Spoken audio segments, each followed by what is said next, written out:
بسم اللہ الرحمن الرحیم۔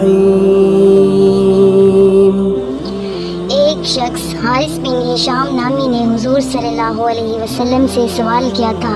کہ حضور آپ پر وحی کیسے نازل ہوتی ہے؟ آپ صلی اللہ علیہ وسلم نے فرمایا کہ وحی نازل ہوتے وقت کبھی مجھ کو گھنٹی کی سی آواز محسوس ہوتی ہے اور وحی کی یہ کیفیت مجھ پر بہت شاق گزرتی ہے۔ جب یہ کیفیت ختم ہوتی ہے تو میرے دل و دماغ پر اس فرشتے کے ذریعے نازل شدہ وحی محفوظ ہو جاتی ہے، اور کسی وقت ایسا ہوتا ہے کہ فرشتہ بشکل انسان میرے پاس آتا ہے اور مجھ سے کلام کرتا ہے، بس میں اس کا کہا ہوا یاد رکھ لیتا ہوں۔ حضرت عائشہ رضی اللہ عنہا کا بیان ہے کہ میں نے سخت کڑاکے کی سردی میں حضور صلی اللہ علیہ وسلم کو دیکھا ہے کہ آپ صلی اللہ علیہ وسلم پر وحی نازل ہوئی، اور جب اس کا سلسلہ موقوف ہوا تو آپ صلی اللہ علیہ وسلم کی پیشانی پسینے سے شرابور تھی۔